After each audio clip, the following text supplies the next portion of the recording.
Hey future lawyers, welcome back our official YouTube channel Kautilya law institute. बेटे, आज जो हमारा पार्ट है, जो आज हम सीखेंगे, जिसका ओवरव्यू लेंगे, वो है क्रिमिनल लॉ। बेटा, क्रिमिनल लॉ क्या है एक्चुअल में? What do you mean by the criminal law? ये एक महत्वपूर्ण पहलू है, क्रूशियल एस्पेक्ट है। ये जरूरी है किसी भी देश के लिए, इवन इंडिया या कोई भी देश है, उसके लिए लॉ होना रिक्वायर्ड है, क्रिमिनल लॉ, ताकि उस देश में क्राइम्स ना बढ़े। क्राइम ना बढ़े क्योंकि लोगों को पता है कि हमारे पास, हमारे ऊपर कोई कानून है। अगर कोई हम अपराध करते हैं तो according to criminal law, X देश का या वाई देश का, किसी भी देश की मैं बात कर रहा हूं, उस क्रिमिनल लॉ के अकॉर्डिंग उन्हें क्या मिलेगी? पुनिशमेंट मिलेगी, राइट? तो क्रिमिनल लॉ काफी महत्वपूर्ण है 2025 के लिए। चलिए बेटे, शुरू करते हैं हमारा criminal law. So criminal law in India is a crucial aspect of the country's legal system, governing the definition, prosecutions, and the punishment of criminal offense. This introduction provides an overview of the key principal institutions and procedures that shape criminal law in India. Right? तो यहां पर साफ तौर पे एक point अगर मैं बात करूं तो ये सबसे महत्वपूर्ण पहलू है हमारे लिए। ये क्या डिफाइन करता है? Definition, prosecution and the punishment of criminal offense. This introduction provides an overview of the key principal institutions and the procedure that shape criminal law in India. Right? तो अगले स्लाइड के अंदर अगर हम चलें तो overview the Indian panel code. Yes, overview the Indian panel code. लेकिन अभी 1 जुलाई से जो बन गया है BNS, उसके बारे में मैं बताऊंगा। तो चलिए स्टार्ट करते हैं। Comprehensive Code. The Indian Penal Code (IPC) is the primary criminal code in India, providing a comprehensive set of the law that define various criminal offenses such as murder, rape, robbery, stealing and the more. ये criminal law जो है IPC की अगर हम बात करें, इसमें define करा गया है हर चीज के लिए कि मर्डर के लिए कौन सा आईपीसी एक्ट लगेगा, कौन सी सजा पुनिशमेंट उसके लिए है, रेप के लिए क्या है, रॉबरी के लिए क्या है, थेफ्ट के लिए क्या है, क्रिमिनल ब्रीच ऑफ ट्रस्ट के लिए क्या है, हर चीज के यहां पर बताया गया है आईपीसी के अंडर। ये एक इंपॉर्टेंट पार्ट है क्रिमिनल लॉ का, right? Historical roots. The IPC was introduced during the British colonial era in 1860, drawing inspiration from the English common law system. तो ये आईपीसी कहां से आया? ये अंग्रेजों की देन है। अंग्रेजों ने कानून को सुचारू रूप से चलाने के लिए एक लॉ बनाया, क्रिमिनल लॉ, और क्रिमिनल लॉ में आईपीसी जोड़े गए, इंडियन पैनल कोड, कि कौन से जुर्म के लिए कौन सी सजा दी जाएगी, कौन सा उस पे एक्ट लगेगा, कौन सा उसके ऊपर सेक्शन लगेगा, ये सारी चीजें तय करी गई, राइट? अगला पॉइंट है frequent amendments. The IPC has been subject to numerous amendment over the year to address involving societal needs and changing criminal justice priorities. समय समय पर समाज के अकॉर्डिंग, समाज में जैसे जैसे क्राइम बढ़ते गए, इसमें अमेंडमेंट्स होते गए। अमेंडमेंट्स का मतलब बदलाव होते गए। लेकिन अभी क्या हुआ बेटा? अगर मैं बात करूं लेटेस्ट, अभी आपका आईपीसी को चेंज कर दिया गया भारतीय न्याय संहिता ने, right? On December 25, 2023, the President of the India gave her assent to new criminal law that were resolved basis on recommendation from the Standing Committee and approved by both houses of Parliament. Some say that the existing law are the outdated remnant of the colonial era and that many sections of the old law have become irrelevant. अब यहां पर अगर हम बात करें, नए BNS की requirement क्यों हुई, भारतीय न्याय संहिता की जरूरत क्यों हुई? क्योंकि अगर हम बात करें आईपीसी की 1860 से ये चला रहा था ये आईपीसी, तो समाज में काफी चीजें बदली, धीरे धीरे समाज का एक दर्पण बदलता चला गया। और ये अंग्रेजों के द्वारा बनाए हुए नियम थे जो ज्यादातर अंग्रेजी सरकार के फायदे की बात करते थे, अंग्रेजों के हित की बात करते थे। तो हमें इन चीजों को बदलने की रिक्वायरमेंट थी। तो इसी चीज को देखते हुए 25 दिसंबर 2023 को इस चीज में बदलाव कर दिया गया और बदलाव करके आईपीसी अब बन गया बीएनएस, भारतीय न्याय संहिता, जिसमें कुछ सेक्शंस को हटा दिया गया, कुछ नए सेक्शंस को जोड़ दिया गया, जिसके बारे में मैंने अपनी प्रीवियस वीडियो में आपको बता रखा है। प्लीज मैं चाहूंगा एक बार आप उस वीडियो को जरूर देखें ताकि आपको चीजें क्लियर हो जाएं, राइट। अगला पॉइंट आता है बेटा fundamental principle of criminal law. क्रिमिनल साइन लिगे, no crime without law, an act can only be consider a crime if it is defined as such in the law, कि कोई भी क्राइम यदि लॉ के अंदर डिफाइन नहीं है और उसे करा जाता है तो वो क्राइम नहीं माना जाएगा। दोबारा सुनिएगा, क्राइम केवल उसी को माना जाएगा जिसको डिफाइन करा गया है लॉ के अंदर, राइट। जो चीज लॉ के अंदर डिफाइन नहीं है उसे क्राइम नहीं माना जाएगा। फॉर एग्जाम्पल के तौर पर अगर मैं एक भीड़ भरे इलाके में बिना हाथ रखे हुए छींक देता हूं तो ये सोसाइटी को पसंद नहीं आएगा, राइट। क्यों नहीं आएगा? क्योंकि मैंने एक ऐसा काम करा है जो सोसाइटी के पसंद नहीं आ रहा है, लेकिन ये कोई क्राइम नहीं है, राइट। ये कोई क्राइम नहीं है। इससे क्या होगा, वहां जो लोग खड़े हैं वो मुझसे दूर हो जाएंगे, ये सब मुझसे दूर हो जाएंगे, इस चीज को देखेंगे भाई इसको तो सेंस ही नहीं है, राइट। स्नीज मैंने कर दिया, छींक दिया मैंने, तो क्या ये क्राइम है? क्या ये डिफाइन है लॉ के अंदर की अगर आप स्नीज कर देते हैं, छींक देते हैं तो ये क्राइम है? नहीं। और इसी के अगेंस्ट अगर मैं किसी को गोली मार देता हूं, किसी को बुरी तरीके से पीट देता हूं, कोई ऐसा जघन्य अपराध कर देता हूं या कोई मैं चोरी कर देता हूं, तो ये किसके अगेंस्ट हो गया? पूरे सोसाइटी के अगेंस्ट हो गया। पूरी सोसाइटी का मतलब पूरे समाज के अगेंस्ट हो गया। जो ऐसा नहीं जो वहां पर खड़े हैं उन्हीं को अच्छा नहीं लगेगा, ये सोसाइटी में किसी भी आदमी को अच्छा नहीं लगेगा, चाहे वो वहां पर खड़ा है या वो 200 किलोमीटर दूर रहता है या वो 400 किलोमीटर दूर रहता है, ये सभी के लिए क्या है? गलत है। तो इसी को किस में डिफाइन करा गया? लॉ में डिफाइन करा गया। और जो लॉ में डिफाइन हुआ और जो बताया गया क्राइम है, केवल उसी को क्राइम माना जाएगा, राइट। अगला है बेटा mains Reis and actives Reis. अब मेंस रिया और एक्टिव्स रिया क्या होता है बेटा? मेंस रिया होता है गिल्टी माइंड। गिल्टी माइंड का मतलब क्या है कि मैंने अपने दिमाग में कुछ गलत सोचा, मैंने अपने दिमाग में कुछ गलत सोच लिया, लेकिन मैंने वो गलत काम करा नहीं, मैंने केवल अपने दिमाग में सोचा। मान लीजिए एक साइकिल खड़ी है, उसके ऊपर ताला नहीं लगा हुआ, मैंने सोचा कि यार बहुत अच्छी साइकिल है, एक काम करते हैं इस साइकिल को चुरा लेते हैं। लेकिन कुछ देर के बाद मेरे दिमाग में आया नहीं भाई ऐसा नहीं करते, अगर साइकिल चुरा ली तो पुलिस पकड़ लेगी, बदनामी हो जाएगी, लोगों ने देख लिया तो भाई मार पड़ेगी, तो मैं इस काम को नहीं करता। मेरे दिमाग में आया लेकिन मैंने उस काम को नहीं करा, मेरे दिमाग में गिल्टी एक्ट आ गया लेकिन मैंने नहीं करा। अगर ये चीज हुई तो ये क्राइम नहीं माना जाएगा, right. According to Indian law, criminal law, ये क्राइम नहीं माना जाएगा। अब फिर क्राइम कब माना जाएगा? पहले इसको एक बार पढ़ लेते हैं। Criminal law intent a person must have the necessary mental state mens rea to commit a criminal offence. मतलब क्राइम मानने के लिए क्या कहता है कि दिमाग में आना भी चाहिए और साथ में उसको कर भी देना चाहिए, राइट। जब कर देगा उस एक्ट को तो वो कहलाएगा actus reus. Criminal act a person must perform a prohibited act actus reus to be found guilty of a crime. मतलब जब मैंने कोई गलत काम कर दिया, जब मैंने कोई गलत काम कर दिया वो क्या कहलाया? एक्टिव्स रियस कहलाया। और दिमाग में मेरे क्या आया? गिल्टी एक्ट आया और गिल्टी एक्ट को मैंने पूरा कर दिया। इट मींस मेंस रिया और एक्टिव्स रिया दोनों आपस में जुड़ गए तो क्या बन गया? वो एक क्रिमिनल एक्ट बन गया, राइट। क्या बन गया बेटा? वो एक क्रिमिनल एक्ट बन गया। जब तक ये दोनों एक साथ नहीं जुड़ेंगे तो क्रिमिनल एक्ट नहीं बनेगा। फॉर एग्जाम्पल, एक एग्जाम्पल और देता हूं एक्टिव्स रियस के साथ, कि एक लड़का भागता हुआ आ रहा था, मैंने देखा एक बाइक खड़ी हुई है और वो उसे बाइक से टकरा जाएगा, चोट लग जाएगी, तो मैंने क्या करा? उस बाइक को ऐसे साइड कर दिया। तो साइड करा तो उसका स्टैंड नीचे हट गया और वो बाइक गिर गई तो उसको नुकसान हो गया, बाइक को, भाई टूट गई वो बाइक। तो मेरे हाथों से गलत काम हो गया ना, लेकिन मेरी इंटेंशन गलत नहीं थी। मेरी इंटेंशन क्या नहीं थी? गलत नहीं थी। क्यों? मैंने जानबूझ के नहीं करा, मैं उसको नुकसान नहीं पहुंचाना चाहता था, मेरी इंटेंशन गलत नहीं थी। अब कोर्ट में अगर यह मामला जाएगा, कोर्ट चाहे तो मुझसे फाइन लगा सकती है, लेकिन मैंने कोई क्राइम नहीं करा है। क्राइम के लिए mains Reis Riya and actives Reis दोनों होने रिक्वायर्ड हैं। Hope you understand.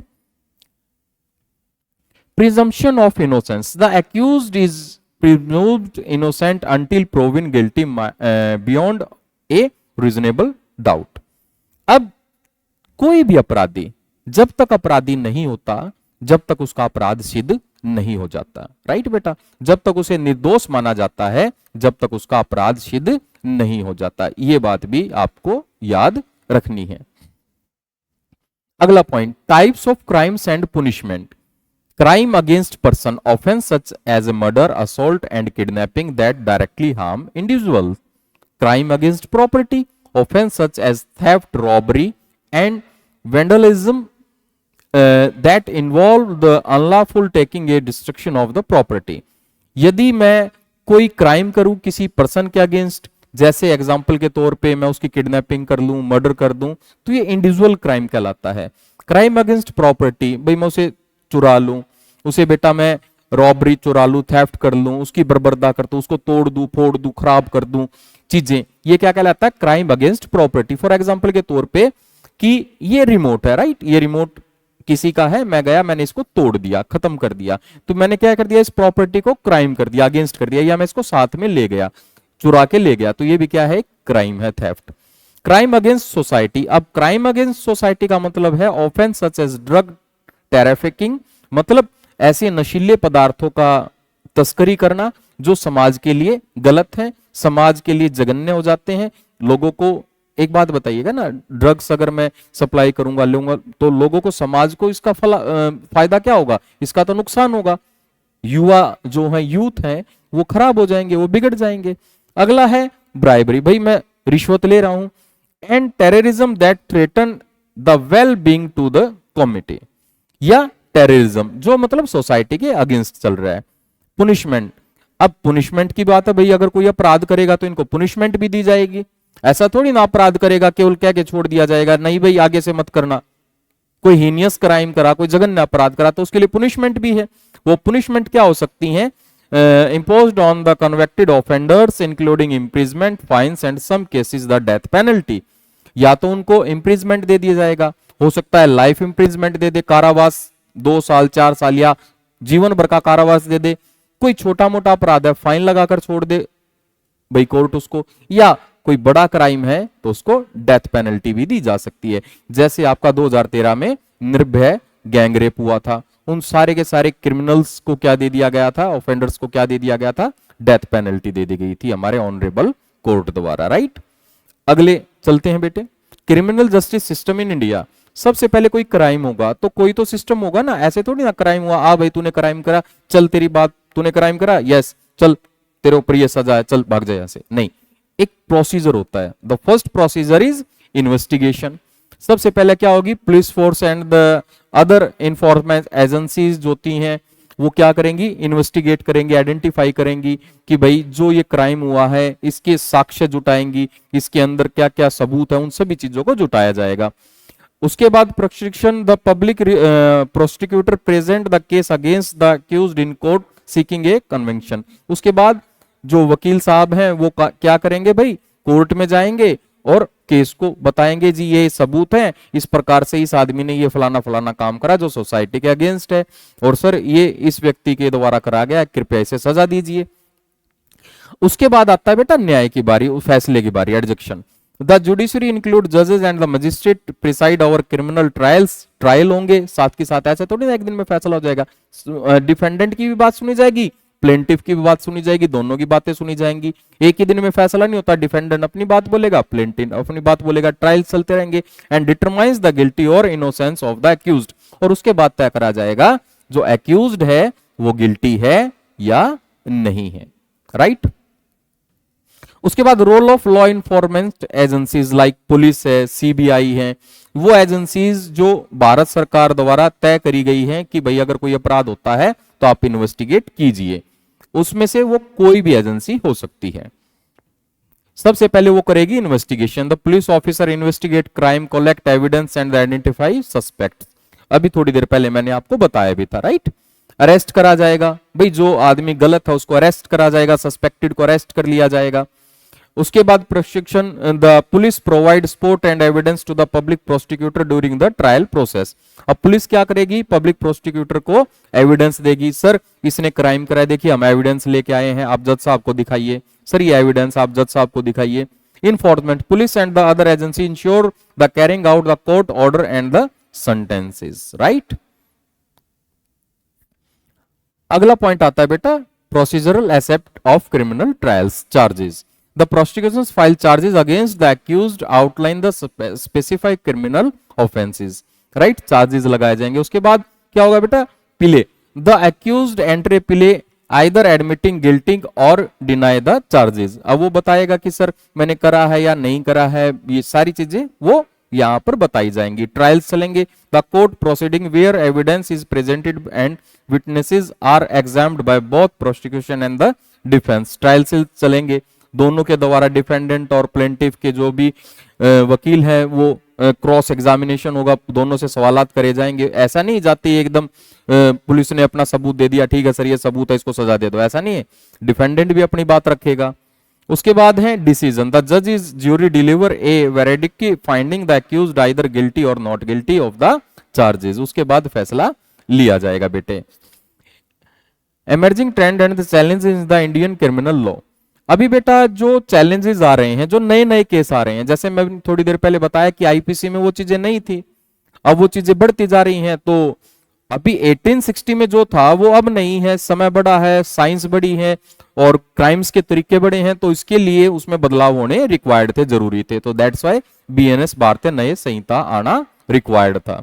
अभी साइबर क्राइम है, increasing A prevalence of crime of committed using technology requiring new legal framework and investigate techniques. Environmental crimes, growing awareness of need addressing environmental offense such as illegal mining and wildlife poaching। अब 1860 में ये चीजें नहीं थी, अब ये बढ़ती जा रही हैं, राइट। तो नए कानून का आना जरूरी है और आगे भी अमेंडमेंट्स होती रहेंगी जैसे जैसे समय बढ़ता रहेगा और क्राइम्स के तरीके बढ़ते रहेंगे। Gender based violence, ongoing effort to strengthen law and improve the criminal justice system response of gender based crimes, right। उसके बाद है बेटा terrorism, challenge in balancing national security concern with civil liberty and human rights protections.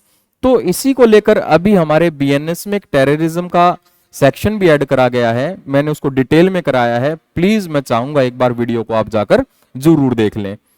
अभी बेटा इसके आगे अगर हम बात करें, अगले पॉइंट की बात करें, अब हम कुछ क्वेश्चंस इसके सॉल्व करेंगे, ध्यान से पढ़ना बेटा। अब कहता है प्रिंसिपल यहां पर any person use responsible force in order to protect his property or person, however the force employed must be proportionated to apprehended danger. Case study, अब केस आता है हमारे पास, Krishna was walking on lonely road, Minion came with a knife and said to Krishna, your life on your purse, your life or your purse, कि आपको आपकी life से या पर्स से ये चाकू दिखाकर बोल दिया, तो ये क्राइम तो वो कर ही रहा है। अब कृष्णा ने क्या करा, Krishna pulled out his revolver, उसने अपनी रिवॉल्वर निकाली। On seeing it Minion ran, Krishna shoot Minion in his leg. अब ये देखते ही मनियन भाग लिया, उसने भागते भागते उसके पैर पे गोली मार दी।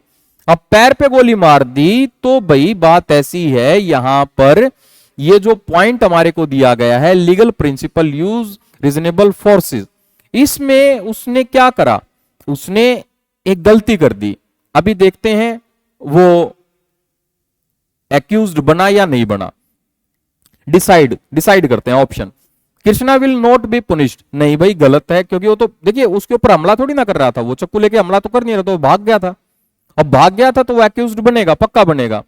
Krishna will be punished as the force employed was disproportionated to the apprehend energy, right, injury, sorry injury, right.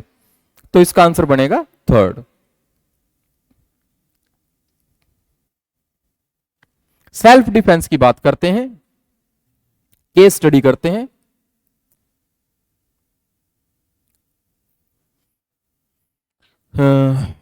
Self defence and proportional force, चलिए देखते हैं। केस क्या है? Krishna assault on A policeman. Okay. Krishna got drunk on his own violation and his way back home to assaulted a policeman. He is prosecuted for threatening a public servant.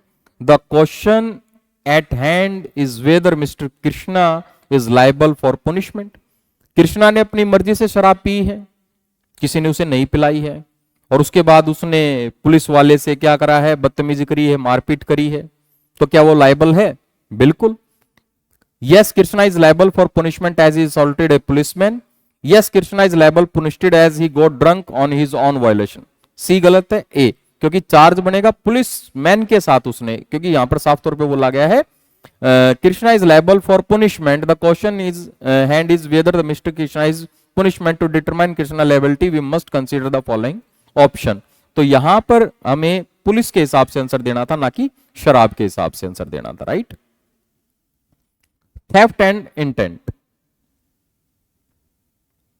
Case study करते हैं. Suresh visited his friend Ramesh house to discuss an important matter. Ramesh was not home on Suresh waited in the drawing room. When Ramesh did not return, Suresh used a pen from Ramesh's table to write a message. While leaving, Suresh absent-mindedly भूल चूक से, मतलब वो क्या करता है, pen को अपनी जेब में रख लेता है. Suresh forget about the pen afterwards.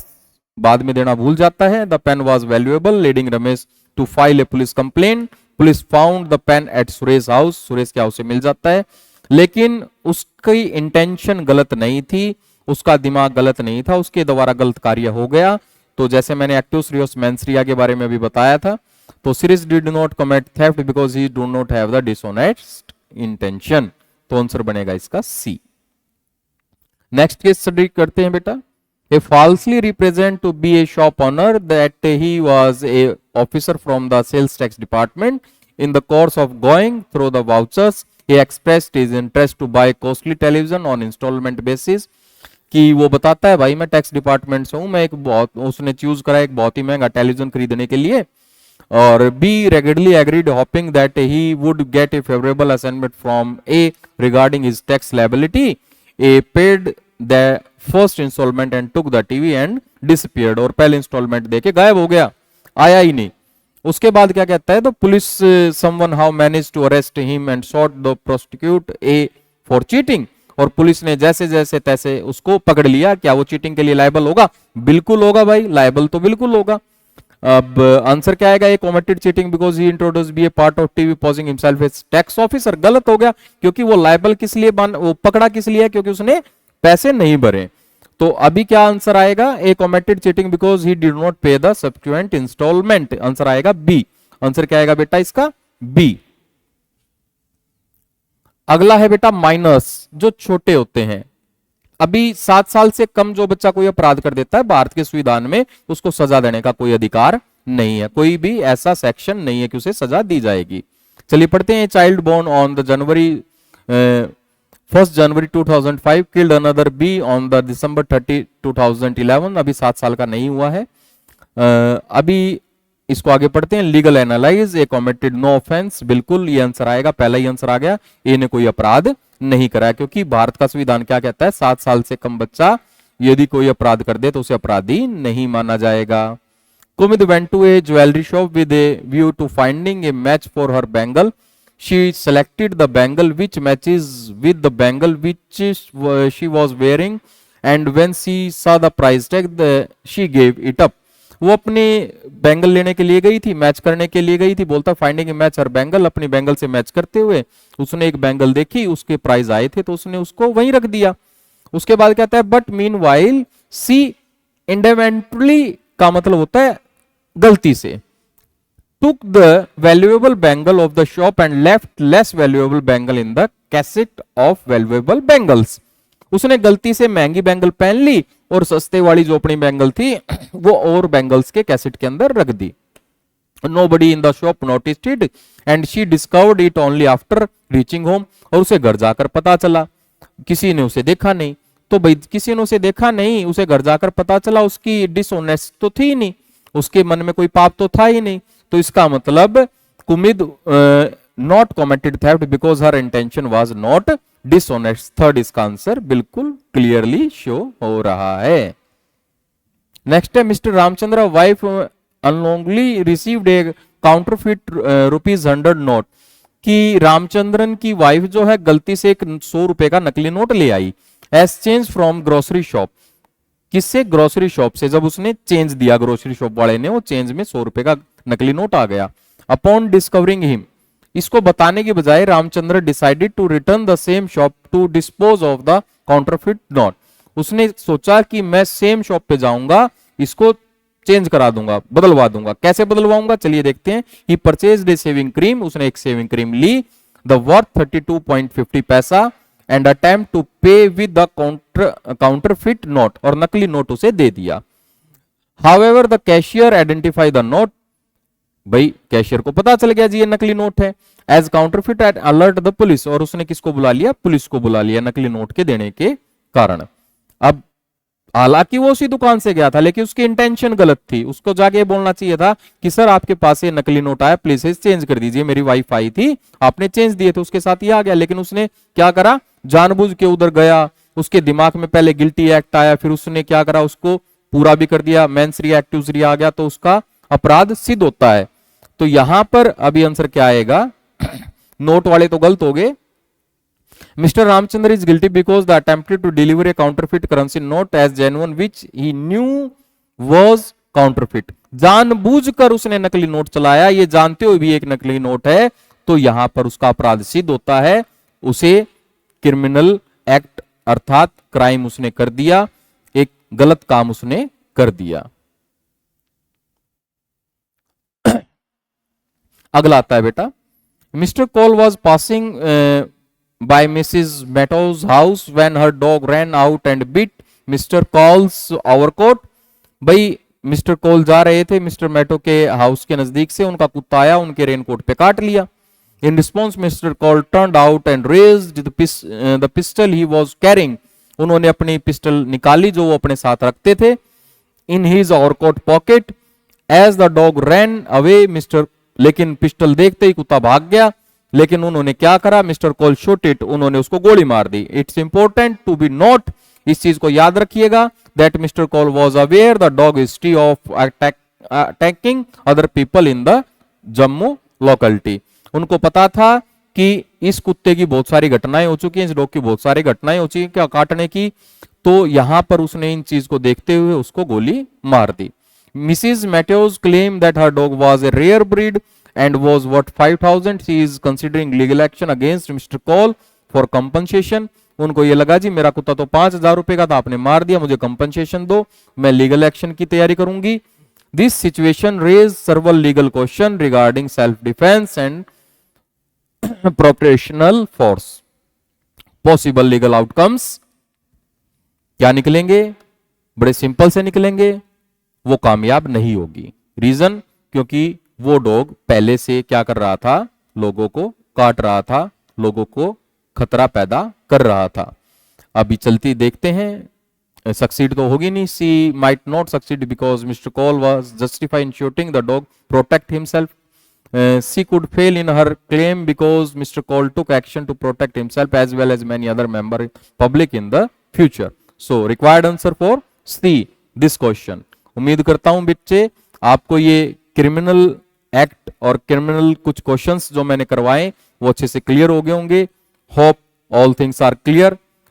चलिए बच्चे आज के लिए इतना ही, थैंक यू। आगे भी आता रहूंगा, फिर आता रहूंगा, इसी प्रकार की वीडियोस आपके लिए लेके आता रहूंगा। आज के लिए इतना ही, थैंक यू। बेटा चैनल को सब्सक्राइब करना ना भूलें, वीडियो को जितना से जितना ज्यादा हो सके शेयर करें। क्लैट 2025 के लिए ये मेन इंपॉर्टेंट टॉपिक है, राइट? Thank you.